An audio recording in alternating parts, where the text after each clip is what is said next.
नमस्कार, मेरा नाम है हास मोहम्मद कैफ और उस इस समय जो भारत में आम चुनाव चल रहा है उसमें खासकर उत्तर प्रदेश पर सबकी नजरें हैं चूंकि और उत्तर प्रदेश में जो पहले चरण का चुनाव है उसमें बिजनौर सबसे बड़ी, सबसे महत्वपूर्ण, सबसे लोकप्रिय सीट बन गई है। उसका कारण ये है कि एक समय जब ये समझा जा रहा था कि बहुजन समाज पार्टी बहुत अच्छा परफॉर्मेंस नहीं कर पाएगी, तो ऐसे समय पर पश्चिम उत्तर प्रदेश की इस बिजनौर लोकसभा सीट पर बसपा के प्रत्याशी चौधरी विजेंद्र सिंह न केवल मुख्य मुकाबले में हैं बल्कि जीत के प्रबल दावेदार माने जा रहे हैं। हमारे साथ चौधरी विजेंद्र हैं और उनसे हम बातचीत करके समझना चाहते हैं कि इस चुनाव में वो किन मुद्दों पर चुनाव लड़ रहे हैं। विजेंद्र जी, बहुत स्वागत है आपका। नमस्कार। नमस्कार। विजेंद्र जी, क्या ये आजकल पूरे भारत में जो चुनाव चल रहा है उसमें दो तरह का आइडियोलॉजी है। ये विचारधारा का चुनाव है। एक चुनाव है संविधान बचाने का, लोकतंत्र बचाने का, और एक समय दूसरे लोग कह रहे हैं कि संविधान बदल देंगे, वो 400 सीटें आ जाएंगी। तो आपका क्या मत है इस संबंध में? देखिए, कोई भी देश बिना संविधान के नहीं चल सकता। अगर कोई ये कहता है कि वो संविधान बदल देंगे, अगर संविधान बदलने की कोई कोशिश भी करेगा तो देश में हाहाकार मच जाएगा। उन्हें ये समझना चाहिए कि संविधान जैसी सेंसिटिव चीजों को बदलना तो बहुत दूर, उसके बारे में गलत सोचना भी देश के खिलाफ, देश के कानून के खिलाफ बात करने जैसी है। रही बात किन मुद्दों में चुनाव लड़ रहे हैं, देखिए, बिजनौर लोकसभा का एक एक घर मेरा परिवार है। मैं हर परिवार में रहता हूं और हर परिवार का सदस्य मेरे दिल में रहता है। ऐसा पहली बार होगा। बिजनौर लोकसभा आज तक के इतिहास में सबसे ज्यादा वोटों से जीत दर्ज करेगी और ये आगे तक एक मिसाल बन के रहेगी। विजेंद्र जी, यहाँ एक्चुअली एक सवाल उठता रहा है लंबे समय से कि बिजनौर लोकसभा का कुछ इस प्रकार का दुर्भाग्य कि भारी प्रत्याशी आते हैं, यहाँ चुनाव लड़ते हैं, तो बहुत सारे लोग ये भी कहते हैं कि आप हस्तिनापुर विधानसभा के रहने वाले हैं, तो कितनी सच्चाई है इसमें? देखिए, ये बिल्कुल 100% सत्य है। मैं हस्तिनापुर विधानसभा में ही रहता हूँ और हस्तिनापुर विधानसभा बिजनौर लोकसभा के अंदर ही आती है। तो जो लोग आरोप प्रत्यारोप की राजनीति करते हैं, जो बदले की राजनीति करते हैं, मैं उन सब लोगों को कहना चाहूंगा कि अब आरोप प्रत्यारोप की राजनीति का समय चला गया है। जिस तरह हम बदलाव की राजनीति करना चाहते हैं, सब लोगों को उसी ढर्रे पे आना पड़ेगा। आज नहीं तो कल सबको हमारी विचारधारा के साथ अपनी विचारधारा मिलेगी। जो आने वाली युवा पीढ़ी है, जो हमारे नौजवान है, हम उनके दिलों में नफरत न फैलाएं। हमें उनके दिलों में नफरत की जगह उनके हाथों में कलम दे और उनको तालीम दे सभ्यता की, भाईचारे की, अखंडता की, देश को जोड़ने की। विजेंद्र जी, इस तरह की बातचीत भी कही जा रही है चूंकि आप अपोजिशन में यानी सत्ता पक्ष का जो कैंडिडेट है, एनडीए सरकार के जो कैंडिडेट है चंदन चौहान, उनको कड़ा मुकाबला दे रहे हैं, तो आपको प्रशासनिक तौर पर कुचलने का प्रयत्न किया जा रहा है। आपकी गाड़ियों को फॉलो किया जाता है, आपकी गाड़ियों के नंबर प्रशासन के पास में है, आपको मूवमेंट करने परेशान किया जाता है, तो ये बातें सही हैं? देखिए, हाथ कंगन को आरसी क्या, पढ़े लिखे को फारसी क्या, ये तो सब जग जाहिर है। 4-4, 5-5 गाड़ियों का द्वारा पीछा करना, कुछ ऐसी भी साजिश कर रहे हैं जिन्हें मैं कहना नहीं चाहूंगा, उन्हें शर्म आएगी, क्योंकि वो ये नहीं जानते कि पूरा बिजनौर लोकसभा का घर, एक एक घर विजेंद्र सिंह के साथ है। जैसा मैंने अभी पहले आपको बताया कि बिजनौर लोकसभा के अंतर्गत कोई भी बदले की राजनीति ना करे, बदलाव की राजनीति करे, आरोप प्रत्यारोप की राजनीति न करे। एक दूसरे के ऊपर पत्थर मार के कभी किसी का भला नहीं हुआ, ना कभी भला होने वाला। हम सबको ये सोचना चाहिए, देश को बार बार चुनाव में ना ढकेलना नहीं चाहिए, देश को आगे बढ़ाने का काम करना चाहिए, युवाओं को शिक्षित करने पर, स्वस्थ रहने पर जोर देना चाहिए। तभी हमारे देश का भला होगा, अगर युवा स्वस्थ और शिक्षित होगा। रही बात मेरे ऊपर हमले कराने की, रही बात मेरे ऊपर मुझे परेशान करने की, देखिए, मैं ना डरने वाला हूँ, ना मैं झुकने वाला हूँ। मेरी तो सभी लोगों से अपील है कि कोई भी आदमी, कोई भी राजनीतिक पार्टी, कोई भी राजनेता बदले की भावना से काम ना करे। प्रशासन अपना काम कर रहा है, हम फिर भी प्रशासन से हाथ जोड़ के विनती करते हैं कि चुनाव को निष्पक्ष कराया जाए। आज आपने जैसे देखा, बिजनौर लोकसभा में चंदन चौहान के जितने भी होर्डिंग लगे हुए हैं, किसी भी एक होर्डिंग को कोई बता दे, किसी एक भी होर्डिंग के ऊपर परमिशन लगी हुई हो, ये चुनाव आयोग का उल्लंघन है और देश के कानून का मजाक उड़ा रहे हैं। इसीलिए लोग ये सोचते हैं कि संविधान को खत्म कर देंगे इन और अपनी मनमानी करेंगे। ये नहीं चलने वाली। पूरी लोकसभा, पूरा क्षेत्र अब ये जान चुका है कि जो लोग शासन प्रशासन के दबाव में लेके प्रत्याशी को परेशान करते हैं, ये बात गलत है। आप ये बताइए, जब चुनाव आयोग की गाइडलाइन है, अगर आप होर्डिंग लगाएंगे तो उसमें परमिशन चिपकाएंगे, क्यों इनके होर्डिंग नहीं फाड़े गए? मेरा कार्यालय में परमिशन के तहत खाली मेरा एक छोटा सा होर्डिंग लगा हुआ था और उस होर्डिंग के ऊपर परमिशन लगी हुई थी, कार्यालय के ऊपर आके उसको बुलडोजर से फाड़ दिया गया, मेरे ऊपर मुकदमा लिख दिया गया। अरे भाई, अगर तुम्हें 8, जबकि ये नहीं बताया था तुम्हें इतने बाई इतने का होर्डिंग लगाना। अरे मैंने अपना कार्यालय खोला, पार्टी का कार्यालय, चुनाव कार्यालय, भाई कहीं तो लिखोगे भाई ये चुनाव कार्यालय है। अगर उसमें लिख दिया चुनाव कार्यालय, मैंने तो परमिशन भी लगाई हुई, वो तुमने आगे बुलडोजर से फाड़ दिया और मेरे ऊपर मुकदमा लिख दिया।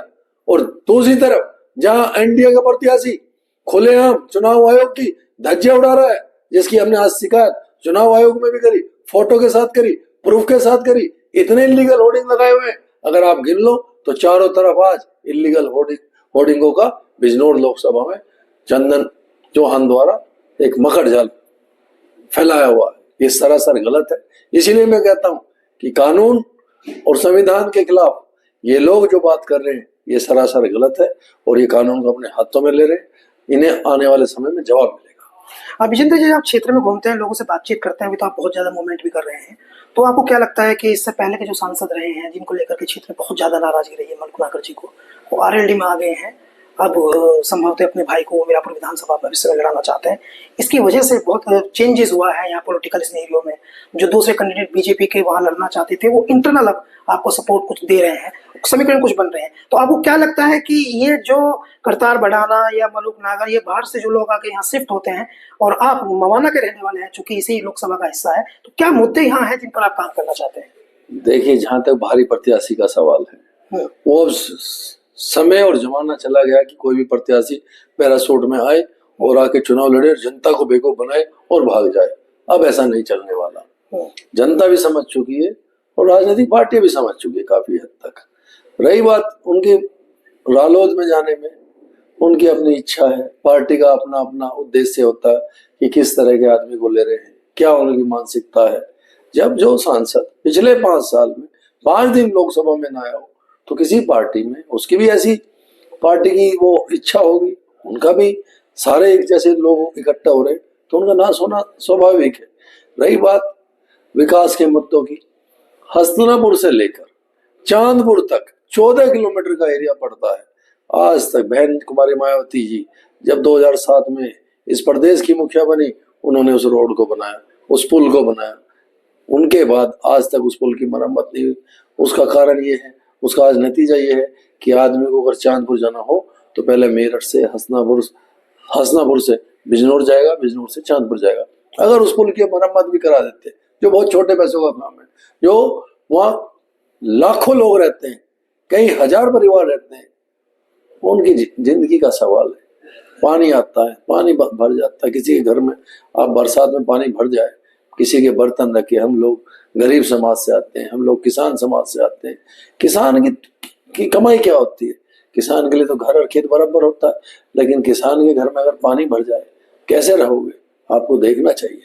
उस पुल की क्या मरम्मत नहीं कर सकते थे? ये डबल इंजन की सरकार है, ये भी नहीं कह सकते कि भाई भारत सरकार ने पैसा नहीं दिया है, उत्तर प्रदेश सरकार ने पैसा नहीं। ये इनके जनप्रतिनिधियों को देखना चाहिए। यही कारण है कि जनता इनसे रुष्ट है। आप देखिए, बिजनौर जिला पश्चिम उत्तर प्रदेश में एक ऐसा जिला है जिसमें एक भी विश्वविद्यालय नहीं है। अरे बच्चा कैसे पढ़ेगा? बिजनौर जिला एक ऐसा जिला है जिसमें एक भी सरकारी मेडिकल कॉलेज नहीं है। बिजनौर जिला एक ऐसा जिला है जिसमें कोई भी ढंग का अस्पताल नहीं है। तो क्या संत विदुर की इस पावन धरती को, जिसको हम नमन करते हैं, उसको इतना उपेक्षित बना दिया आपने? ये तो एक बड़ा पर्यटन स्थल होना चाहिए था। हसनापुर भी बिजनौर लोकसभा में आता है, वो भी एक बड़ा पर्यटन स्थल बनता। चंडीगढ़ की और हसनापुर की एक ही दिन नींव रखी गई। आदमी को देखना चाहिए, चंडीगढ़ में लाखों रुपए गज जमीन नहीं मिलती और यहाँ लाखों रुपए बीघा जमीन न बिकती है। खरीदने वाला तो यहाँ कोई है ही नहीं। अगर इस पे विकास किया जाए तो क्षेत्र का, पूरे समाज का विकास होगा। काफी महत्वपूर्ण बात आपने की विजेंद्र जी। आपने कहा कि यहाँ यूनिवर्सिटी नहीं है, विश्वविद्यालय नहीं है, अच्छे हॉस्पिटल्स नहीं है। आप चूंकि खुद एक एजुकेशनल टाइकून हैं, आपने शिक्षा के क्षेत्र में काफी काम किया है, आपके कॉलेज हैं और आप प्रोफेशनल कॉलेज एजुकेशन भी देते हैं, तो क्या आपका ये अनुभव जो है आपकी शिक्षा जगत में काम करने का, अगर आप मेंबर ऑफ पार्लियामेंट हो जाते हैं, जिसकी हम प्रार्थना भी करते हैं, तो क्या आपको लगता है कि बिजनौर में आपको बहुत सारे काम एजुकेशन से रिलेटेड करने चाहिए या करेंगे आप? देखिए, इसलिए करने चाहिए, क्या मैं काम करूं, क्या दूसरा काम करूं, नहीं, मेंबर ऑफ पार्लियामेंट सेलेक्ट होने की वो तो मैं जो जनता का प्यार है वो एक तरफा है। आप जिस दिन बक्से खुलेंगे 4 तारीख को, उस दिन ईद और दिवाली बिजनौर लोकसभा में एक साथ मनाई जाएगी पूरे जश्न के साथ। रही बात शिक्षा की, शिक्षा में तो हर आदमी को योगदान देना चाहिए। किसी को कमरा बनवाना चाहिए, किसी को पंखा दान देना चाहिए, किसी को कंप्यूटर देना चाहिए। अपनी आय का एक छोटा हिस्सा आदमी को समाज में जरूर खर्च करना चाहिए। जब तक समाज को उपेक्षित रखोगे तुम्हारा भी भला नहीं हो सकता। ये देश अखंड भारत इसलिए कहा जाता है कि इसमें सर्व समाज की स्थापना है। इसमें हिंदू, मुस्लिम, सिख, ईसाई आपस में है, सब भाई भाई। हमारे पूर्वजों का, पुरखों का ये नारा है। हमें उनके जो विचारधारा है उसको आगे लेके बढ़ना चाहिए। शिक्षा में हर आदमी को योगदान देना चाहिए, क्योंकि पहली बात है स्वस्थ जीवन। अगर स्वस्थ जीवन होगा तो बच्चा, हम लोग ग्रामीण परिवेश से आते हैं, मेहनत मजदूरी करके अपने परिवार का पेट भर देगा।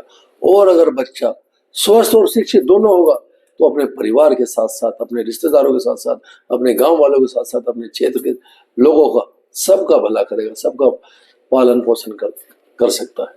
विजेंद्र जी, बस एक और महत्वपूर्ण सवाल आपसे, वो काफी महत्वपूर्ण सवाल भी है, चूंकि आपकी बातचीत से ही बात पता चली है कि आप कृषक पृष्ठभूमि से आते हैं, आप किसान के बेटे हैं।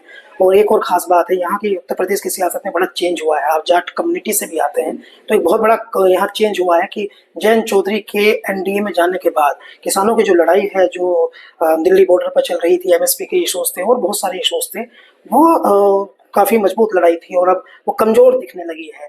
तो किसानों के बहुत सारे मुद्दे हैं, तो आपको क्या लगता है कि किसानों की लड़ाई कमजोर पड़ी है और आप क्या इसे मजबूती देना चाहते हैं किसानों के हित की बात करके? किसान एक कौम है और किसान अन्नदाता है।